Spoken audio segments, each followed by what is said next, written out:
স্বৈরাচার পালিয়ে গেছে, স্বৈরাচারের মাথা পালিয়ে গিয়েছে, কিছু কিছু ছোট ছোট মাথাও পালিয়ে গিয়েছে, কিন্তু লেজ শরীরের অনেকাংশ অবশিষ্ট রয়ে গিয়েছে। আমরা দেশ নিয়ে যেই চিন্তা ভাবনা করছি, দেশের মানুষকে নিয়ে যেই চিন্তা করছি, যেই কর্মসূচিগুলো দিয়েছি আমরা 31 দফার ভিতরে, এগুলোকে সফল করতে হলে আমাদেরকে জনগণের সমর্থন প্রয়োজন। জনগণের আস্থার ভিতরে আমাদেরকে থাকতে হবে। এবং সে কারণে আমাদের প্রত্যেককে আমাদের অবস্থান থেকে যেটি সঠিক সেই কাজটি করতে হবে, যেটি অনৈতিক, যেটি খারাপ কাজ, সেটিকে আমাদের ত্যাগ করতে হবে, সেটির বিরুদ্ধে আমাদের প্রতিবাদ গড়ে তুলতে হবে। সেটির বিরুদ্ধে আমাদেরকে শক্ত অবস্থান নিতে হবে।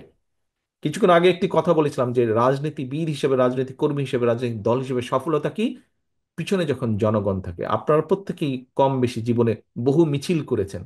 আপনি যখন মিছিল নিয়ে যান, মাঝে মাঝে কিন্তু আপনি পিছনে থাকেন, আরে ভাই আমার মিছিলটা কত বড় একটু দেখি তো।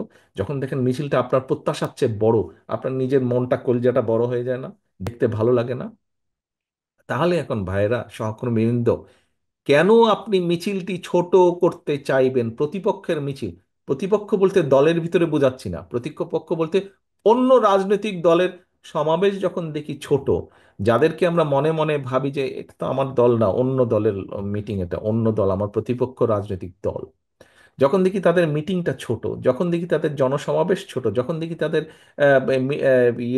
প্রসেশনটা, মিছিলটা ছোট, নিজেদের মনে তো একটু আনন্দ লাগে, তাই না? যে আমাদেরটা বড় ছিল, বিএনপিরটা বড় ছিল, বিএনপির মিছিল, বিএনপির মিটিং বড় ছিল। সহকর্মীবৃন্দ, আজকে আমাদেরকে প্রতিজ্ঞা করতে হবে কর্মশালা শেষে, আমরা যেমন এই কর্মশালার পরে আপনাদেরকে গ্রামে গ্রামে, ওয়ার্ডে ওয়ার্ডে, ঘরে ঘরে যেতে হবে 31 দফা নিয়ে, একইভাবে আমাদেরকে প্রতিজ্ঞা করতে হবে, শপথ নিতে হবে আজকের এই অনুষ্ঠানে, যে আমরা যাওয়ার সাথে সাথে, 31 দফাকে নিয়ে যাওয়ার সাথে সাথে আমরা জনগণের সমর্থনকে যে কোনো মূল্যে ধরে রাখতে হবে। কারণ বারে বারে বলেছি, আবার বলছি, প্রতিপক্ষের মিছিল সমাবেশ ছোট, আমাদেরকে আনন্দ দিচ্ছে, কিন্তু কোনোভাবেই যাতে আমাদেরটা ছোট না হয়। কারণ আজকে আপনারা যেটা বক্তৃতা বিবৃতিতে বলেন, অনেকেই এখানে বলেছেন, বিএনপি এই মুহূর্তে ইনশাল্লাহ আল্লাহর রহমতে বাংলাদেশের অধিকাংশ মানুষের সমর্থন এনজয় করছে। কাজেই এটা অনেকের হিংসার কারণ হয়ে দাঁড়িয়েছে, অনেক রাজনৈতিক দল অনেকের হিংসার কারণ হয়ে দাঁড়িয়েছে, এবং অনেক ষড়যন্ত্র শুরু হয়েছে। সবসময় দেখেছেন, সবসময় আপনারা খেয়াল করে দেখুন, যারা এই দলের সাথে বহু বছর যাবৎ জড়িত আছেন, এখানে আমার সামনে অনেকে উপস্থিত আছেন যারা শহীদ জিয়ার সময় থেকে এই দলে জড়িত আছেন। আমরা সেই 81 সাল থেকে দেখেছি, 81 সালের আগে থেকে দেখেছি কিভাবে জাতীয়তাবাদী দলের বিরুদ্ধে বিভিন্ন সময় ষড়যন্ত্র হয়েছে, দেশের ভিতরে এবং দেশের বাইরে, আন্তর্জাতিকভাবে। কাজে ষড়যন্ত্র কিন্তু থেমে থাকে নাই।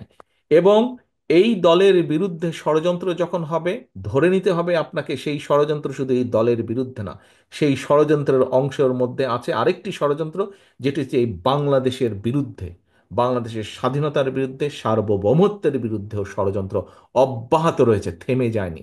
স্বৈরাচার পালিয়ে গেছে, স্বৈরাচারের মাথা পালিয়ে গিয়েছে, কিছু কিছু ছোট ছোট মাথাও পালিয়ে গিয়েছে, কিন্তু লেজ শরীরের অনেকাংশ অবশিষ্ট রয়ে গিয়েছে।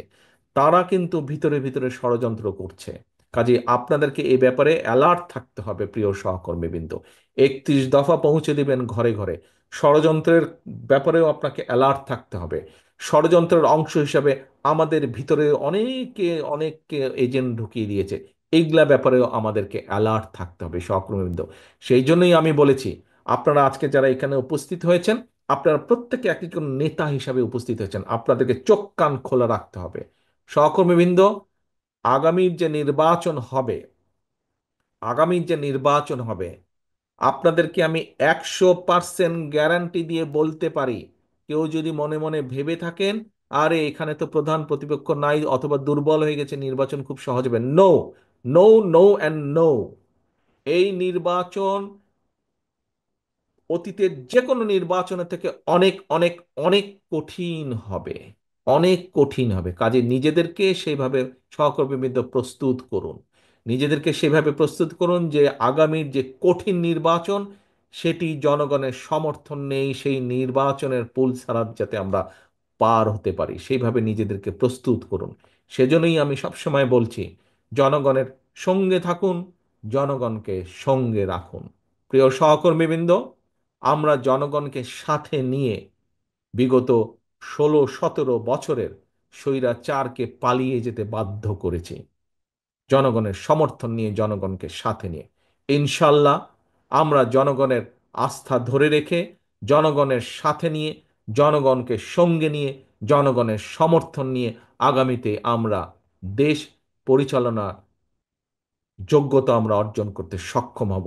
এই আমার দৃঢ় বিশ্বাস, এই আমাদের দৃঢ় বিশ্বাস। আসুন আমরা যাতে আমাদের আজকের এই 31 দফাকে ভবিষ্যতে 31 দফায় যা আমরা উল্লেখ করেছি সেই মোতাবেক যাতে আমরা জনগণের কল্যাণে, রাষ্ট্রের কল্যাণে, দেশের কল্যাণে আমাদের পরিকল্পনাগুলোকে বাস্তবায়িত করতে পারি, তার জন্য যে যে পদক্ষেপ গ্রহণ করা প্রয়োজন আমরা সেই পদক্ষেপগুলি গ্রহণ করব। পরিশেষে বক্তব্য শেষ করার আগে একটি কথা দিয়ে শেষ করতে চাই: জনগণের সঙ্গে থাকুন, জনগণকে সঙ্গে রাখুন। সহকর্মীবৃন্দ, আল্লাহ হাফেজ। বাংলাদেশ জিন্দাবাদ, বাংলাদেশ জাতীয়তাবাদী দল জিন্দাবাদ।